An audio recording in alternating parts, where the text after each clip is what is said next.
Yo, what is up guys? It is Samool back again with another Epic 7 video for you guys today.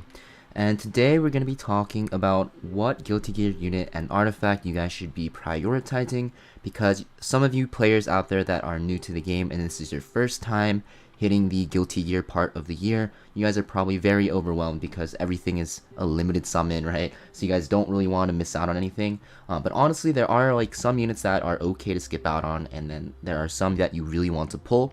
And we're basically going to be covering all of those units that I think you should pull, and the ones you want to put, in the lower priority list. That being said, we're also going to talk about the artifacts as well, which ones you guys should be buying for Powder of Knowledge from the Powder of Knowledge shop, and also like even ones that you might want to consider pulling for extra copies for, because some of the artifacts are actually very good. That being said, before we get into this detailed video talking about every single one of these units and artifacts, if you guys aren't already subscribed to the channel, guys, make sure you guys hit that subscribe button, because we are at 12k subscribers. I think this channel has been going on for not even a year, and we're at 12k subs. And I'm really thankful for all the support and all the kind words you guys have been sending me. So yeah, I really hope that you guys press that subscribe button, because you get instant updates on when these videos drops, and also when I have these guides come out. So that being said, let's talk about the units first. So going from the top priority in my opinion to, I guess, least priority. So I think if you are new to the game, guys, no matter if you are new to the game or late game, I think number one unit is going to be this unit right here, Jacko. So Jacko's kit is just crazy. I'm not going to talk about her kit too in depth, but I'll just hover over the skills in case you guys don't know and you want to pause and see what she does. Basically, she will make it so that you have a unit that can be on a counter set or on like Elber's sword, like Bellion or Rem. And basically, those units will have a chance to stun every time they counter. It's pretty freaking OP. She also has 100% stun on her S1 if you soul burn it. She also has very decent damage with an attack buff for herself and the penetrate defense. And you also get an extra turn if you one-shot something. So she is a control unit that can buff her team with her S2 passive ability and has really crazy control. So that's just like a huge overloaded kit. She's also a warrior and just a very powerful unit in general. So I think Jacko, although you won't use her in PvE at all, in PvP she's really annoying to fight against, and honestly I like her design the most, and I think she is the strongest out of all the units by a decent margin for PvP in the current meta, and probably in the future as well, because her kit is just super overloaded. So I think Jacko is the number one. And now we have two units that I think are both like the number two, tied for the number two spot. And that's going to be Dizzy and Baiken. So let's talk about Dizzy first. So Dizzy, very strong unit. You're going to see that she has a lot of debuffs in her S3. She can also extend debuffs by an extra turn and CR push with her S2. And she has an AoE stun on her S1, which will do more damage on debuffed enemies, which doesn't really matter because she doesn't do that much damage. Just a very, very annoying debuffer. In PvE, she is extremely good for Abyss. You can literally use her from floors 1 to like 107 or 108 and just completely auto through all of them if you have decent gear, because Dizzy is just that OP. She synergizes really well with Spectre Tenebria and Curious for Abyss, because her S2 can extend debuffs, which makes her very, very good, because Poison is going to be your main source of damage in the Abyss floors until you get to like 107. Just very strong in PvE. Outside of Abyss, though, you won't use her too much. She's very good in Raid, actually, because she can reduce the damage that the bosses do. She's also good in like other areas of content, like general purpose in like adventure mode. You can put her in adventure mode. She's very strong into like episode 4, episode 3. Also, like even in Wyvern, she's an okay debuffer, although I don't really recommend her. So yeah, a lot of uses in PvE, but extremely strong in like Raid and Abyss. PvP, she used to be very strong, but there's a lot of counters nowadays. She might see more usage with Jacko, because she can use her Jacko's passive really well if you put Dizzy on a slow counter set. But still, I don't think she'll be that powerful in the meta. She just gets really destroyed by cleansers and high immunity units. And also, yeah, her stun is very RNG. You usually run her on Abyssal Crown, and if you don't get your stuns landing, it's just really hard to win, right? Because she needs the CC units to win. So that being said, I think she is in the number 2 spot, tied with Baiken. So why is Baiken tied as well? So Baiken's a very good, actually the best Banshee 13 one-shotter in the game. You don't need rage set on her at all. You can run her on the free attack set you get for free at the beginning of the game for checking in, and she can one-shot the boss with that gear. That's what actually my Baiken's on, and she's doing just fine. One-shotting the boss, doesn't have to rely on the bleeds from her S2 to detonate. She just straight up one-shots the boss. Also very good in Ice Expedition, and also good in PvP actually, as like an opener, because you can use her S2 to get an extra turn and do a lot of damage and get, the bleeding effects on if there's no immunity, but you don't really use it for that. And also what will happen is you can actually S3, and then this will do a lot of damage, detonate the bleeds, and also CR push your team by 25%, which is a crazy amount. It's actually a pretty decent opener. She's good against like Rem, like she's really good versus Rem. And Rem is coming back in the meta with a Jacko, and you'll see Rem a lot more in Guild Wars. But you can use Baiken as a Rem counter now. She can pretty much one-shot Rems with attack buff pretty easily. So very, very strong in that regard. It's kind of niche though, but so you don't really see her a lot, but she's still good. And like I said in PvE, guys, she's just so good for Banshee one-shot and very good in Ice Expo. And if you pull Baiken and you have her, you can actually use her, or you can actually go from Wyvern into Banshee right away, because everyone wants the Banshee sets, right? Lifesteal set, counter set, all very, very good. It's just really hard to get into Banshee, because you usually want to start one-shotting it before you even just like start farming it at all, because farming Banshee normally is just kind of annoying to do. All the units that you have to build up, you won't really use anywhere else for a long time.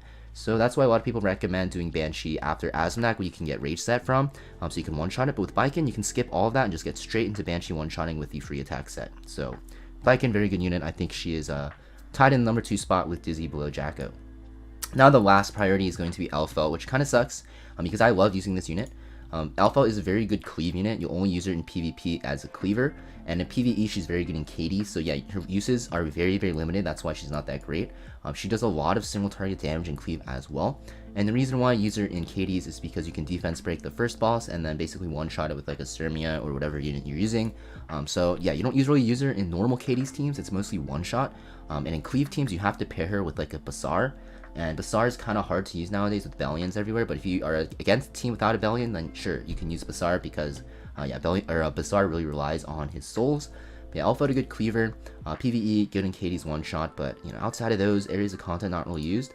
Although she's very fun to use, I think she is just power crept. There's other units that can open a lot better than her, and like Elfel cleaves are okay still, but nowadays you kind of want to use other units like Payra, right? Like Summertime area cleaves are a lot more popular, right? Especially with like ML fan out, so it's hard to use her.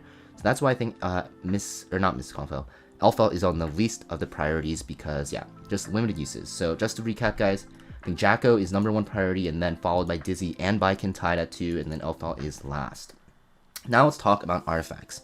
So Elfel is last of the priorities for heroes, but the funny thing is her artifact is probably the best out of all of them, because you can see this when it's maxed, you have a 60% chance of defense break after a single target attack. So this makes it so if you put it on a ranger, they can become a defense breaker. Very, very good, mostly used on Cerise. If you have this on Cerise, she becomes a huge damage threat if you have a damage dealer alongside her, because if Cerise S1s and you land a defense break and you bring a DPS unit with you on the random dual attack, then that unit is going to one-shot it most likely, or very close to one-shot. So very, very strong. You can use it on a lot of units, but Cerise is the biggest user of it, and I think for that reason, this artifact's really good, because Cerise is a pretty decent PvP unit, and this Confile will make her very strong in PvE. You're going to have to pretty much use this honor to be good on Light Expedition and Dark Expedition, and where Cerise is very, very good in. If you don't have Miss Confile, it makes her a lot worse, so you really want to make sure you at least buy 1 copy. Multiple copies are preferred, because you can always use this in one-shot teams on like a Leo, so you have that extra chance of defense break to up your win rate. That being said, the next artifact that I think is worth it is going to be Jacko's Symbol. So Jacko's Symbol is pretty much only going to be used on Jacko, I'm pretty sure. It basically will give effectiveness to everyone, obviously, because yeah, it's an effect, and then it's very good because Jacko's S2 will give the unit in the back a chance to stun, right? So that being said, you won't really build effectiveness on like a Rem or a Bellion or whatever unit you're using that's getting the buff. So the effectiveness buff is nice, because 10%, even though it doesn't seem like a lot, if you're against units like DPS units, they might have like 1 random roll into effect resist, and this will basically negate that. And also this will make it so that, you know, she does a lot of damage with her abilities, because she will do only single target attacks, and if the target is debuffed, which you most likely always will be when you have Jacko in your team, you're just doing crazy amounts of damage. So this artifact is very good for her, and also for boosting her teammates. So that's why I think it's the second best artifact, right below Miss Confile. So next we have Dizzy and Baiken's artifacts. I think they're both pretty crappy in my opinion. They kind of need to get buffed. Necro and Undine is actually not bad, because it gives CR every time Dizzy takes a turn, but you want to use her on Abyssal Crown because the stuns are just way better. This is not a terrible artifact by any means, it's just that when you have an AoE attacking mage, you're going to always want to use Abyssal Crown for like 99% of the scenarios. So not really good in that regard, just because Abyssal Crown is in the game. If Abyssal Crown wasn't in the game or got nerfed, this might be a little bit better. Also, we have Baiken's artifact. So this artifact's only really ever used in Wyvern. Used to be used a lot on like Alexa and like Karin, right, which made them good debuffers. But now that we have Furious and Mui, and everyone just rerolls for Sigrid, or you can use Clarissa as well, you don't really need Torn Sleeve. Daydream Joker just gives you a lot more damage, and even though you're getting more debuffs out, you're actually doing less damage overall, so it's not really worth it if you already are hitting the debuff cap. So I don't really recommend Torn Sleeve either. I'm not saying you should skip out on. Actually, I think these are not worth buying in my opinion. You're never gonna ever use them really.